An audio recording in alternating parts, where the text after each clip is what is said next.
Funny jokes. Funny jokes. Welcome to Zero Hit Points, everybody. It's September 20th of September the 20th. Mm-hmm. I'm Ryan Miller. He's not phoning it in today. It's Matt Amberg. I might be. See, that's a reference to how you almost had to phone it in. It's funny because the viewers can't possibly know what we're talking about. If you're new to the Zero Hit Points awful, hilariously comedy hour rhyme time. If you're new to this episode, that's a joke about how Matt couldn't connect with his computer until minutes ago, and I thought it was all going to be on a phone today. No, I've got a dial-up phone, like a rotary phone. That's what they're called. Hey, how you been? Where you been? How are you? I've been in the middle of the country doing nothing, but I did finally take some time to watch Baby Driver. All right, I'm prepared for this. You ready? Okay. Check this out. All right. All right. Okay. So Baby Driver, the most recent film from Edgar Wright, he of Shaun of the Dead, Hot Fuzz, The World's End, and also as a follow-up film this weekend, I did also watch his ice cream trilogy film, Scott Pilgrim. All right, as it's known. Yeah, Scott Pilgrim. Love Scott Pilgrim. Baby Driver. Didn't love Baby Driver. Oh, there. Can you hear? You've got people stealing cars in your backyard. There's this alarm now. Okay, here we go. Right, we're gonna make this show like Baby Driver. We got to start doing stuff to that rhythm now. Okay, ready? How was this? Oh, dang it! So, Baby Driver wasn't as fulfilling as I thought it would be. Baby Driver has some cool stuff going for it. The soundtrack, of course, is amazing. All the driving stuff is really great. I think all the actors are actually really good. Everybody in the film is fine. There are a couple of parts that I feel. So the movie was 2 hours long, and I still feel like that was too long. It was that was a movie. This is a movie that has a good pace to it, and then it slows itself down. Then it kind of tries to ramp itself up, and then it stumbles, and then it tries and stumbles, and then it finally gets there, and then you get into the third act, and it didn't feel like you said this is a good phrasing for it. The finale to that movie does not feel true to the rest of it. That does sound like something I said. Like, it comes out of nowhere. Like, all of it goes full on Hot Fuzz, weird violence style with some of the stuff. And then you get like the weird standoff at the end. And it just didn't feel like it, like that. Speaking of which, we're going to spoil the everything about this. Yeah. Skip it. So if you don't want that. The ultimate, like, so the plot of this flick, pretty simple, actually, is a kid named Baby, who that's all we ever hear him called throughout the movie until like the very end. They tell you what his name is, but he's called Baby, and he always has music in his ears. He's always got his iPod because when he was little, he got into a car accident, tinnitus, and the music helps drown things out. He's got a humming the drum. And as his drum was humming, he ended up getting picked up by Kevin Spacey, who's I don't think he's ever really given a Doc. Like, he's given a name, yeah, he's called Doc, but I don't think he's like, you don't know what he is. He's obviously some form of crime boss or something. Yeah, no, but they don't define what they don't have to. Yeah. It's very make the assumption. Everybody else that you see in the movie works for Doc in some way, like that are main characters. So John Bernthal, John Hamm, Jamie Foxx, and Darling, whoever that was, because she's somebody. The names in the movie are fantastic. I'm fine if we just use those to refer to, except for Jamie Foxx. Well, actually, no, his name's Bats. His name is Bats. That's a funny one too. See, I guess I don't know where to begin. So the whole plot is the kid is working for Kevin Spacey's character because he owes him money because when he was younger he stole a car that had a bunch of merchandise that Spacey owned, and instead of killing the kid, he was like, "Hey, you're a good driver. I'm going to use you." So, well, not just use him, but pay. He assembles the teams to get the jobs done, and Baby's role is always the driver, but also he's paying off his debt for that car he originally stole from him. And honestly, I don't know how far the plot's going to get us here. Like that's not no. the thing. It is very simple, and it's no. The movie is definitely about it's Baby's story. It's about Baby making a transition from being under somebody's thumb to having some form of freedom, quote unquote. I just don't. There was just something very off about this movie for me. Like the dialogue was good in most parts. And I think maybe it was the love story. Like the love story portion, it's fine. You know, it's Baby meets a girl working at a diner and they want to run away together, and that's that's the thrust. That's what he wants. That's his drive at this point. He's dead end job, you know. They're leaving Las Vegas. Exactly. Nobody won the lottery. She has the dead end job. He's been getting some money as he's been doing the jobs. He's not just like paying off the debt without getting anything. So he's been saving up his money. He gets like a wad, everything, and it's under his floorboards. Yeah, it just like the movie. It's a House of Cards kind of movie to me, I guess. And I don't mean the TV show. I mean on the outside, it has everything going for it. It's really great aesthetically, like the base stuff you see, but then once you dig into it a little bit, it's just very hollow. House of Cards, I think, is a pretty apt analogy, but it's not just that it wears its style on its sleeve, it's that it's all style. That's why I say I don't know if talking about the plot is going to get us anywhere, because that's not special really in any way. It's the execution on it. It's the music. That's the thing. And I think that's where the House of Cards analogy is apt, because when that doesn't come together, when the style doesn't come together, it does. And that's where it kind of fell apart for me when I did say, yeah, the ending wasn't true to I felt the rest of the movie. It was how there's these fantastic sequences. There's the opening sequence.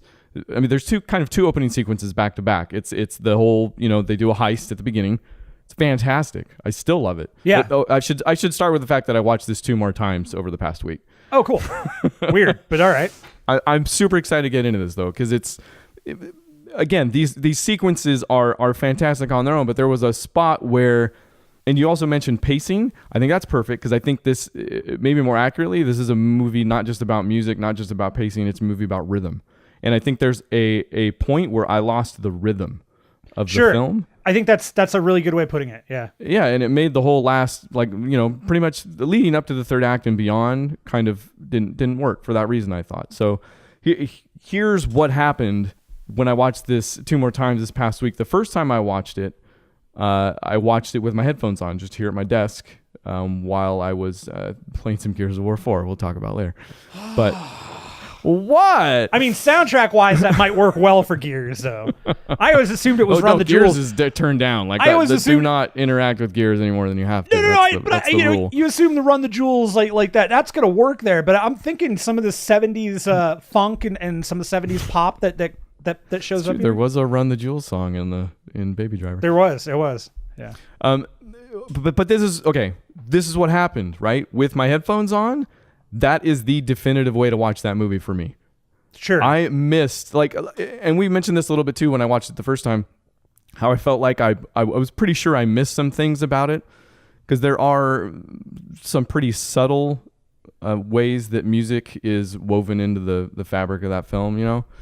And I kind of got the feeling that I missed some of that. There was a diner scene with John Hamm towards the end where I was like, I can hear the music in the background, and I bet his words are meshing with it in a way that I'm not quite getting. Yeah. And I we'll talk about that later too, but I was definitely right. But the things I picked up watching that movie with headphones on, it was twice the movie that it was the first time I saw it. And it's kind of a rough thing to say, you know. It's like picking up a game that's like, please play this game with headphones on, or this game is best experienced with headphones on. You look at that and you're like, okay. If you want to just take it to the movie analogy, it's akin to saying this movie only works in 3D. Yeah, or yeah. And with this, the very first thing out of my mouth, like Beth was like, I really liked it. What did you think? And I said, I think this is a movie I should have seen in the theater.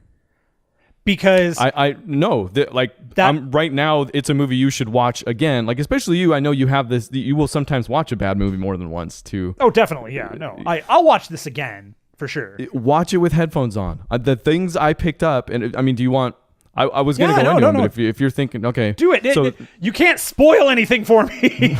You can only enhance my enjoyment at this point. And I did that because I watched it the second time I watched it with my wife, and I totally gave her like a 5-minute primer kind of. I could watch the intro, and I would stop it and be like, okay, listen to what happens with this and this, and okay. So the things I picked up on, number one, are you're entering the movie through Baby Driver, which isn't rare for a protagonist. Like that's kind of the defining role of the protagonist. Right. But to the extent that the music is the music he's hearing, like when he pulls out a right earbud, the right channel on the audio dims. Does it? Okay. Yeah. And when you're just watching the movie, all you hear is it dims because he took it out of his ear. Like that's still kind of cool. Right. It makes sense. You don't get that it's like channel specific. Sure. Okay. Right. And it's a small thing, whatever.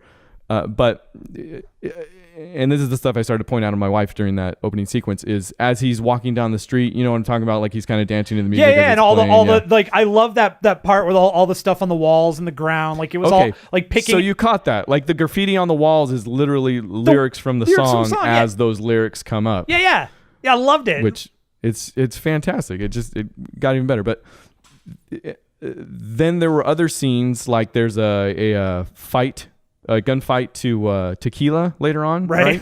Yeah. Where speaking of some of the cameos, actually, the Flea from Red Hot Chili Peppers shows up, and then the gun runner that they talk to later is freaking Rainbow Connection. I can never remember his name. The dude in the white suit. Yeah. Anyways, but they that whole scene, all of the gunfire from that scene, and they do this again later on for the final act, is to the beat of Tequila, which seems obvious, but I completely freaking missed it. Like I kind of knew or figured, but I think especially in the kind of 5-channel, like whatever theater 7.1, I don't know. I think that's lost, like largely, especially since they have those things. I mean, yeah, I'm one of the guys that'll tell you that movies are kind of loud nowadays in the theater. Jeez. Whatever. Sorry. How old are we on this show? It put the headphones on, and it all like the subtlety to some of that stuff is front and center. It's absolutely the way to do it. Like if Paul you can Williams. do it that way. Paul Williams. Oh, is that that's the Rainbow Connection? Yeah. That doesn't sound right. Paul something. It's the dude who wrote Rainbow Connection, I should say. It's not Kermit the Frog who sings Rainbow Connection. No, it's Paul Williams who wrote. Is it really? Yeah, the guy with the he's got the he looks like a human Kermit the Frog. He looks like the American Toby Jones. Correct. Paul Williams. That's the one. I recognize the name immediately. You would. There could not have been even an ounce of editing that has currently happened or internet searching to verify that I was correct the first time I said Paul Williams. None of that happened, but continue with your thought process. Baby Driver with your headphones on is the way to go. The diner scene again comes into the foreground. There was a thing I even picked up the third time that I missed the second time. Where when they actually go to dinner at that one restaurant, like they're actually it's completely wordless. There might be one word in there, but all their body movement is super subtle. Like sometimes it's just a nod or whatever, but it's all to the beat. And it's not just. This is my other theory about why it kind of dips. Is I think it tries to do more than just match movements and words to the beat. Right. It tries to instill certain scenes with a rhythm that isn't that obvious, right? Coming from the music. Well, and I think some of those scenes, when it gets more subtle, it's easier to miss. Yeah, well, sure. and I mean personally, I think some of those scenes don't fit the rhythm. Period. I don't think it's a subtle thing. I think some of them just flat out don't hit. I think they're off. But one of you sound like you might be talking about the rhythm of the movie, like as a whole. In general, yeah, no, I think okay. I think the rhythm of the movie in general. I think there are parts where it just like it's there's this amazing video. This is actually probably the best analogy I can give you for this movie. It's an amazing video of Harry Connick Jr. playing a song live, and the crowd is clapping along, but the crowd is clapping along on the wrong beat. And Harry Connick Jr. knows it. The drummer knows it. All the musicians know it. But to the crowd, it doesn't. If you're not a musician, you don't hear it. And even great musicians can easily miss it because it sounds okay. It's not totally off. Did Connick say something? But then he's like, no, he's playing. it. He's playing and singing. And so what Cary Connick Jr. tries to do, and what he successfully does, is he adds a beat into one of the measures, which then brings them onto the right beat and then brings it back. That's cool. He goes from like 4/4 to 5/4 back to 4/4. And you can see it visually, even if you can't hear it, because the drummer, as he's playing, goes, yeah, he's super excited. And that's kind of what I feel like happened here. Well, and that I can agree with, actually. I think those little segments, like within themselves, are beautifully orchestrated, but it's when he tries to put them together that I could totally, like, some of it doesn't seem to follow, or it kind of butts up against each other, or you have a hard time following to the new rhythm, or so yeah. Actually, I would totally agree with that. And one of the things that it comes back to for me is, and this was brought up earlier, the style and substance thing. Edgar Wright is one of those guys. I totally put him up there with Wes Anderson, with Darren Aronofsky, where style and substance are very much something they do well. And this is a movie where I feel like the substance took a larger backseat in any other film he's made. Sure, to the style. And I'm even counting, and we watched Baby Driver, turned on Scott Pilgrim immediately after that. That movie, same style, same idea. I mean, overall with the whole music concept, it's not built the same way, but stylistically, the idea of the music being the driver in this and all that, and it works beautifully. And maybe that's just because it was he had material to work from, and this is something that Baby Driver is an Edgar Wright story. It was one of the first things he's had an idea for.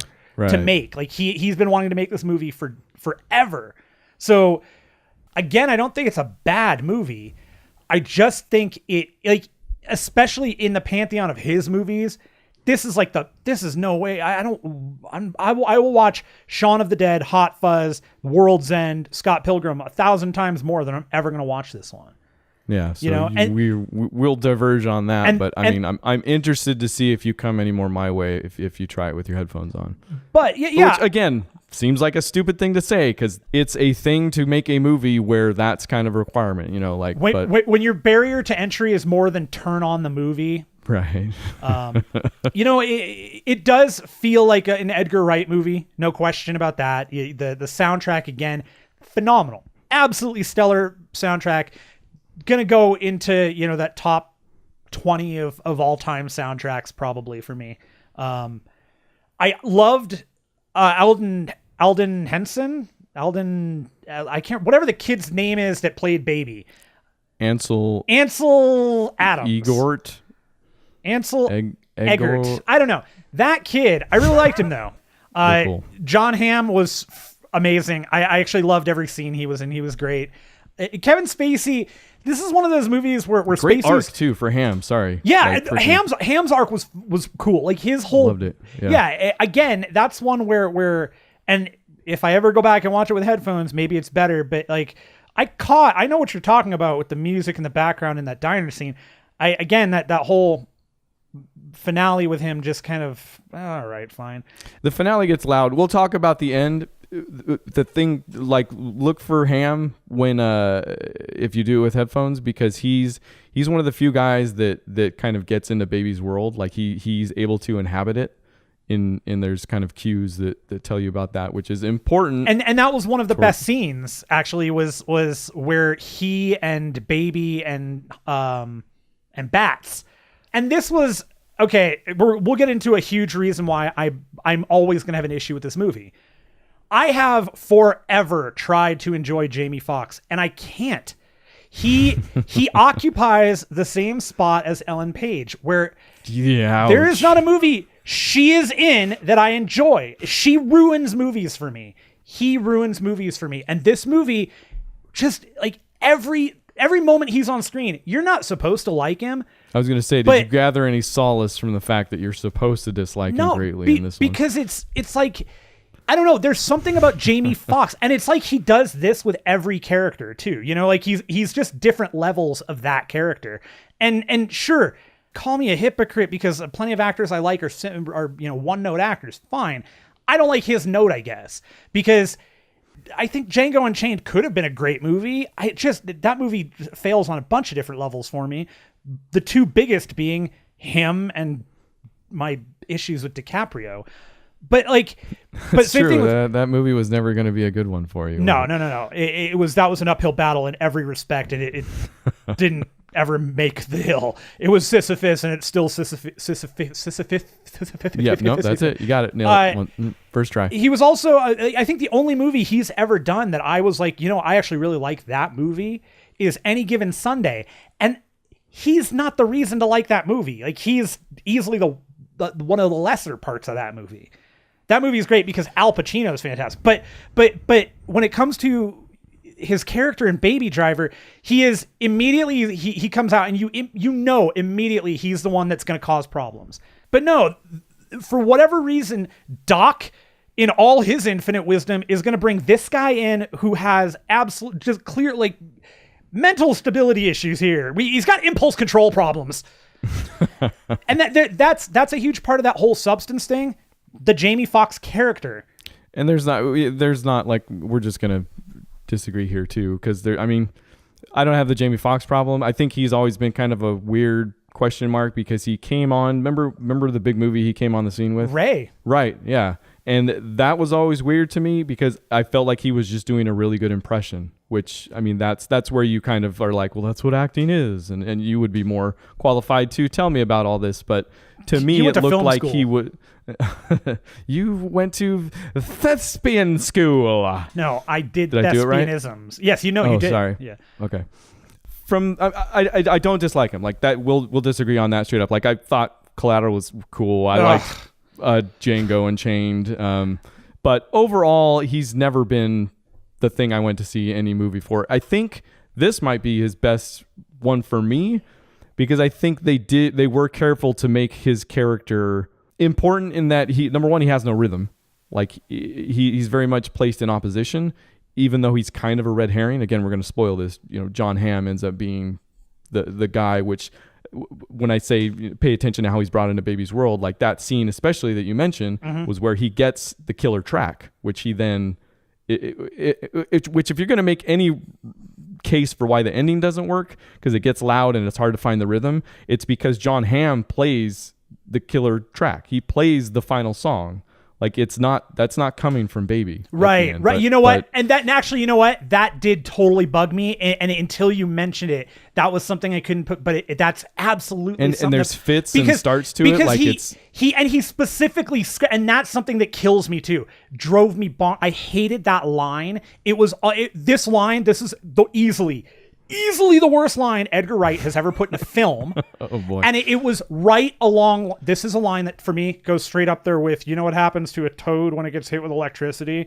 It's that line that from X-Men where he says, "Listen up, baby, it's your killer track." Like, really? Really? There's a couple lines like that, but they're careful to make fun of them. And again, the fact that that's coming from John Hamm, the stupid people always say it. Like Paul Williams' scene is fantastic because his dialogue is so stupid. No. I love that about the cut of the pig and all as he's pointing all these guns. And at one point, Darling gives a look like, "What? Oh, come on! Who is this idiot?" Oh man, I totally see. Okay, I will tell you my assumption with that one. Like the headcanon I have is he just assumes because he's supposedly a cop that somebody else is listening. So he's going to go ahead and talk about this like he's a butcher. He's going to talk about the things like they're cuts of meat so that if anybody is recording the conversation, he can say, "I don't know what you're talking about." Okay, well, sure. They just like anytime something like that happens. But it's all brought back to Jamie Foxx's character with that conversation they have a little bit later in the diner where he totally calls out John Hamm and Darling. Like he gives their whole backstory without knowing it, and then you kind of get the feeling that he's mentally unstable, and he calls himself out on that several times in the movie, but he's smart. Like he's the guy. Like that scene right there made why Kevin Spacey still would have hired him in my mind, in my head canon at least. I'll give you. I can see that argument. Yeah, that's just again my headcanon. We can have dueling headcanons at some point, but I love the movie Glory. Not today. I'll give you one more negative thing for your bucket. for this thing. There's a dream sequence that's introduced in the movie, and that culminates. It's once, like, it's a little thing where he sees what's the name of the girl? Yep. Deborah. Thank you. Where he like sees her and he's like walking to it's like a whole 50s black and white thing. Anyways, that shows up for a second, and then the end of the movie happens, which I think is brilliant still. I will say I'm way higher up on the third act than I was before I watched it the second time with headphones on. I was able to find the rhythm, and again, a lot of it has to do with the gunshots, and there's this great sequence where he's running all over the place to get away from the cops. It's just really fantastic stuff. I don't think it's as strong as anything that came before it. But then he basically, Deborah drives him off, finds some cops. He does get arrested. He does go to jail. But it introduces this whole epilogue that's easily my least favorite part of the movie. And it seems to all culminate in this because he gets 25 years in prison for all the... And this came to mind while I was watching it, too. I was like, I get this dude's cool. He's our good guy, but he's committed a lot of felony homicides, like of police officers. Like he's murdered a lot of, not just the people he shot during this whole thing. And I'm glad they didn't hand wave it away, but that epilogue, just like everybody gets up on the stand and is like, he was a good kid, he was forced to do this. And yeah, it's kind of everything you want to hear. But I think I really would have appreciated something a little bit more bittersweet, like maybe a wink and a nod, as he's carried away, or some, I don't know, like that ending I don't get. And when it all finishes with him actually I guess not actually coming out, but it turns into color. He's not 25 years older, but it looks like he's walking out of prison and he sees Deborah and so you I don't know if you missed a part here or not, but they say Possibly. They give him 25 years, but it's commuted to 5.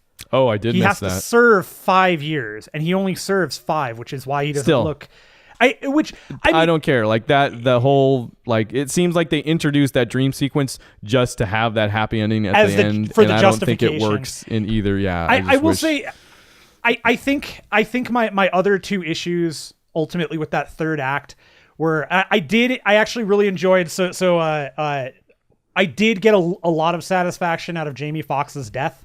Oh, right. Okay. Yeah. Okay. So basically Jamie Foxx gets impaled because Baby drives the car straight into a vehicle that has a whole bunch of like metal hanging off the back of it. It's like one of the things that bugged me, and this is always, I hate this motivation for characters. The you killed my girlfriend, you killed my wife, but you didn't really do it. It was because of other things, but I'm going to blame you for it. And that's kind of John Hamm's whole reasoning at the end to go after Baby is, you killed my wife. Well, okay, fine. Yeah. No, you didn't buy it?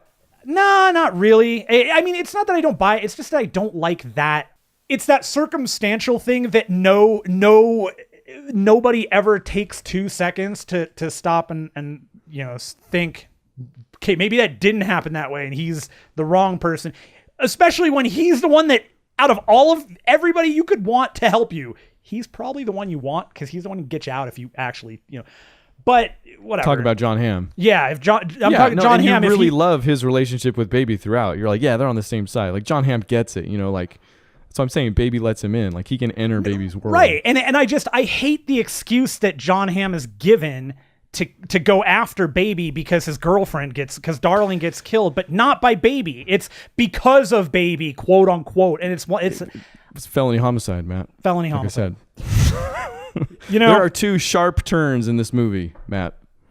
You've named one of them. Felonious homicidicals. So, okay, here's a question. Okay. Are they able to make these sharp turns because they haven't delved so much into the plot, because the style is what matters here? Like, is John Hamm able to become the bad guy so quickly? And the second turn is Kevin Spacey able to become the good guy so quickly? Right. Because... And I mean, and Spacey, like, and that was another one that was, you totally get that weird vibe at the beginning where, okay, he's pretty gruff and you're probably thinking that at some point the hammer's going to come down. He's going to send somebody after him. And then it never happens. And you do get this like Kevin Spacey Okay, that goes, yeah, okay, you know what? I I didn't am the catch that, dad actually, yeah. figure. I am going to help you because I never wanted anything bad to happen to you. I just wanted to use you for my own good, but I never wanted you to get hurt. So I'm going to help you. And then John Hamm, damn it. We talk about how I'm stabbing people because I got angry at them at a casino, but now you're getting pissed. All right. I get it. And I think the answer that I would give to your question is yes. You have so much style with, again, the lack of substance for me. So yeah, those sharp turns. But you're saying the sharp turns didn't work for you so much. I guess doesn't sound like much. I feel like they could have. I think they it's like they were unearned. It was just like, okay, done. Now I'm good guy. What? Like the whole movie, Kevin Spacey one is way more jarring, I think, than the John Hamm one. Sure. Like basically, yeah. Deborah walks on screen and he's like, "Dang it, I was in love once," or he says it later in the elevator, but I was in love once too, and that's it. That's all you get. Like he dies kind of in defense of them, although they're good at handling that too. But yeah, I mean, yeah, I was fine with it. It's not. It is not the Edgar Wright movie I was hoping for, but I'll probably check it out eventually again. Here's my final question. Okay. Did we just do another extra hit points on Baby Driver alone? I think we might have. Okay.